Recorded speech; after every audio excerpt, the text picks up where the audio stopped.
30 నిమిషాలలో నొప్పి లేకుండా వేడికోస్ వెయిన్ చికిత్స ఆవేశ హాస్పిటల్ హైదరాబాద్.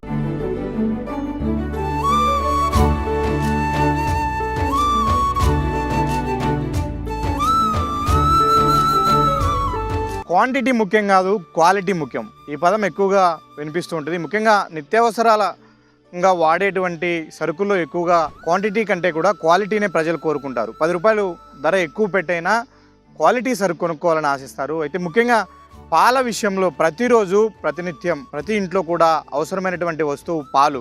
కాబట్టి ఆ పాల విషయంలో మరింత బలవర్ధకమైన స్వచ్ఛమైన పాలు దొరికితే అంతకు మించిన అదృష్టం లేదు. దానికోసం ఓ 10 రూపాయలు ఎక్కువ పెట్టడానికి కూడా అందరూ సిద్ధమే. అయితే కడప సమీపంలో ఉన్నటువంటి రిమ్స్ రోడ్లో చాలామంది కడప ప్రజలకు స్వచ్ఛమైన పాలు అందిస్తున్నారు ఒక ఆయన.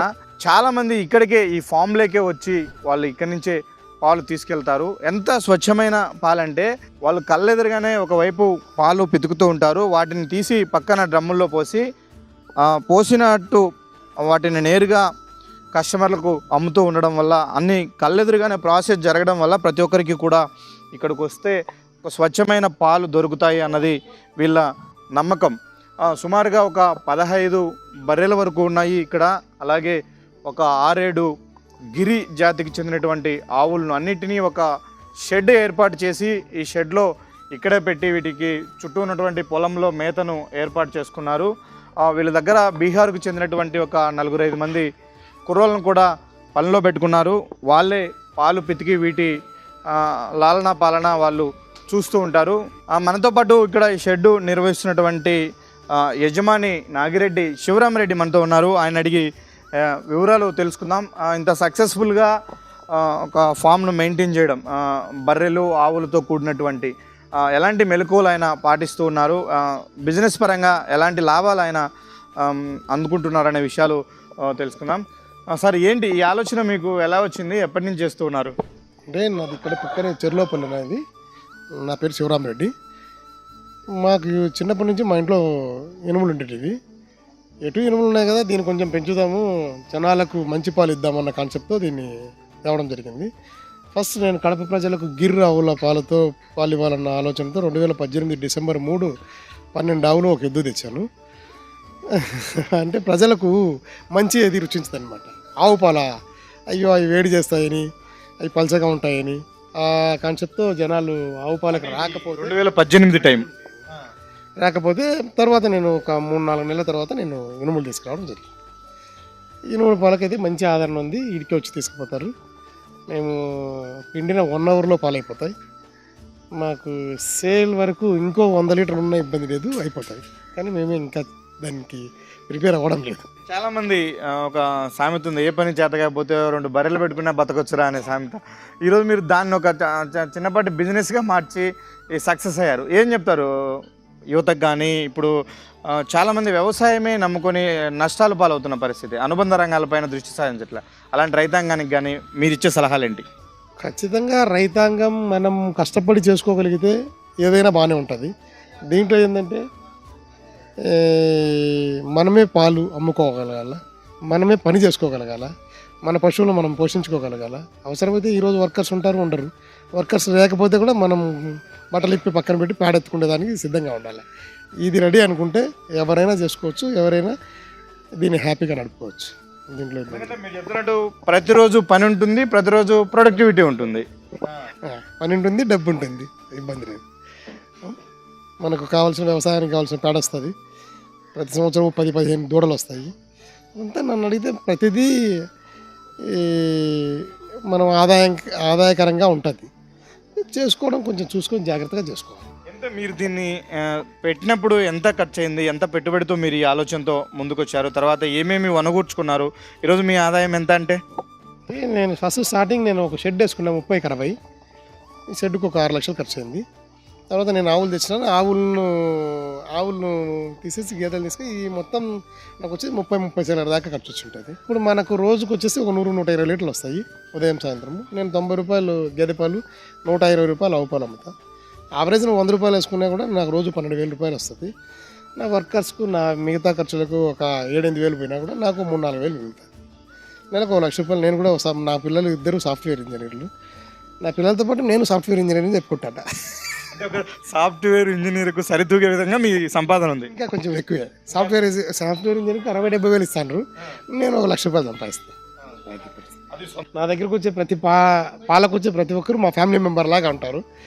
అందరూ కూడా మా పాలను ఖచ్చితంగా ఆస్వాదిస్తారనమాట. ఎందుకంటే పాలు అన్నీ మంచి పాలు ఇస్తాయి, మేము కలపము, జనాలు కలుపుతారు. తేడా అది. అంటే వీటికి పెట్టి ఫుడ్ని బట్టి కూడా పాలలో క్వాలిటీ ఉంటుంది. 100% ఉంటుంది. మేము ఇచ్చే ఫుడ్ కూడా గడ్డి పూర్తిగా మేమే పండించుకుంటాము. రెండోది ఏంటంటే దానా, శనక్కాయల పిండి, మన నువ్వుల పిండి, కొబ్బరి పిండి, తవుడు, కాల్షియం, మినరల్ మిక్చర్, ఉప్పు, బెల్లం ఇవన్నీ పెడతాం. దీంతో మనం మామూలుగా మంచి ఇన్పుట్ ఏది ఇస్తే అవుట్పుట్ అదే వస్తుంది. కాబట్టి మంచిది ఇస్తాం కాబట్టి మంచిగా వస్తుంది. దాని టేస్ట్ కూడా అట్లే ఉంటాయి. కాబట్టి మన పాలకి ఎగబడి తీసుకుపోవడం జరుగుతుంది. అంటే దీనికి సంబంధించి మీరు అన్నారు పిల్లలు చదువుతున్నారు, మీరు మాత్రమే పని వాళ్ళు ఎట్లా దొరుకుతారా? వాళ్ళకి ఎంత మనం బేర్ చేయాల్సి ఉంటుంది? ఒకటే పని వాళ్ళు ఉండారని మనం పెట్టుకోలేదు, పని వాళ్ళు ఉంటారని కూడా అనుకోకూడదు. సాయంత్రమో జీతం ఇస్తే పొద్దున్న రాత్రికి వెళ్ళిపోతారు పని వాళ్ళు. కానీ మనం దీన్ని నిలబెట్టుకోగలిగితే, మనం చేసుకోగలిగితేనే ఇది జరుగుతుంది. అవసరమైతే మనం చేసుకుంటామంటేనే పని వాళ్ళు కూడా ఉంటారు.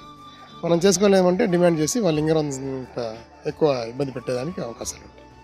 కాబట్టి పని వాళ్ళ మీద డిపెండ్ అయ్యేది కాదు, మనం చేసుకోగలిగితేనే పని. అంటే మీరు ఎట్లా అంటే మామూలుగా ఒక 20-25 పశువుల్ని ఒక వైఫ్ అండ్ హస్బెండ్ అద్భుతంగా చూసుకోవచ్చు, వేరే పని ఏం లేకుండా. మనకు వేరే పనులు ఉంటాయి కాబట్టి వర్కర్స్ మీద డిపెండ్ అవ్వాల్సిన అవసరం ఉంది. మీరు దీన్ని పెట్టడం ద్వారా మీ ఆదాయం అన్నీ చెప్పారు. ఎంతమందికి మీరు ఉపాధి కల్పిస్తూ ఉన్నారు? నాకు తెలిసి నా దగ్గర 3-4 బీహార్ వాళ్ళు, ఒక పొలంలో నీళ్లు కట్టాయన, ఒక ట్రాక్టర్ కూడా నేను లీజ్కి అంటే బాడకు రోజు నెలకు 10,000 ఇస్తాను అతనికి. అంటే ఇది కూడా నేను వన్ టైప్ ఆఫ్ ఉపాధి కల్పించినట్టే కదా. సో ఒక 5-6 కుటుంబాలకు నేను ఉపాధి కల్పిస్తాను. చిన్న కుటుంబం చింతలేని కుటుంబం అంట కదా, అలాగే చిన్న బిజినెస్ మంచి లాభదాయకమైనటువంటి ఆదాయం అని చెప్పవచ్చు. కడపకు అత్యంత సమీపంలో ఒక 1.5 కిలోమీటర్ దూరంలోనే రిమ్స్కు దగ్గరలో ఈ ఫామ్ను ఏర్పాటు చేశాడు శివరాం రెడ్డి. మనం ఇక్కడ వస్తున్నటువంటి కస్టమర్లతో కూడా మాట్లాడదాం. సార్ ఏంటి ఇక్కడికే వచ్చి పాలు తీసుకెళ్తారు, ఏంటి ఇక్కడ స్పెషాలిటీ? మనకు కళ్ళ ముందరే పిండుతారు పాలు, కాబట్టి మనకు ఏ డౌట్ అవసరం లేదు. ఏమన్నా మిక్స్ చేసినారా ప్యాకెట్, లేదంటే పౌడర్ కలిపి మన ఇళ్ళకాడికి వచ్చేటన్నీ కూడా ఏది ప్యూర్ లేదు. ఇళ్ళకాడికి వచ్చి కూడా పాలు పోస్తున్నారు, ఒకరోజు బాగుంటాయి, ఒకరోజు బాగుండవు. దాంట్లో మళ్ళీ వాళ్ళైనా బయట గమనిస్తూ ఉన్నాం, పాల ప్యాకెట్లు తెచ్చి మిక్స్ చేసి అట్లా చేస్తూ ఉన్నారు.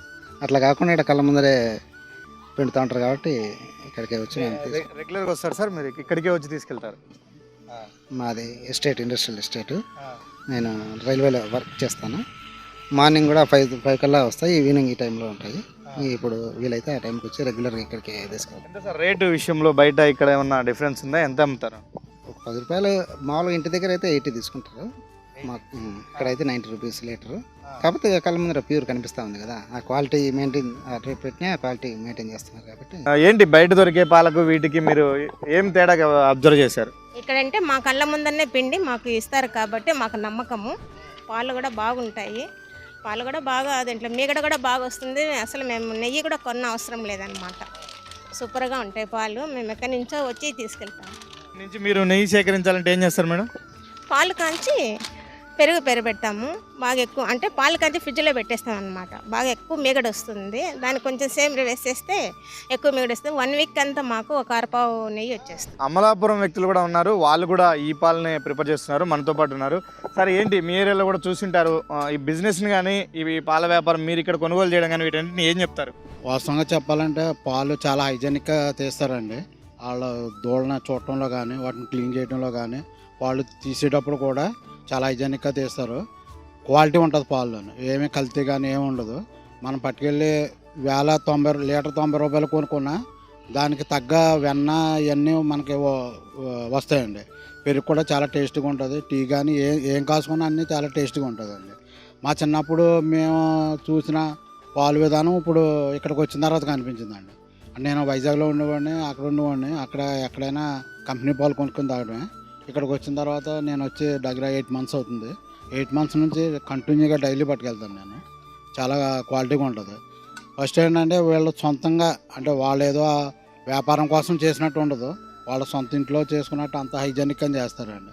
వాళ్ళ దూడ దగ్గర నీట్గా చేయటం కానీ, వాటిని కడిగి పాలు పిండటం కానివ్వండి, మనకి పోసేటప్పుడు కూడా చాలా హైజెనిక్గానే పోస్తారండి. క్వాలిటీ కూడా అంత హైజెనిక్గానే ఉంటుంది. ఈవేళ అందరూ కూడా టైంకి పరిగెట్టుకొచ్చి ఏంటంటే వీళ్ళు మళ్ళీ ఎక్కడికి పట్టుకెళ్ళకుండా ఇక్కడే పాలు అయిపోతున్నాయంటే రీజన్ ఏంటంటే క్వాలిటీ ఉండటం వల్ల. మీరు వింటూ ఉంటారు క్వాలిటీ ఉంటే ఎక్కడికైనా వెళ్తారని.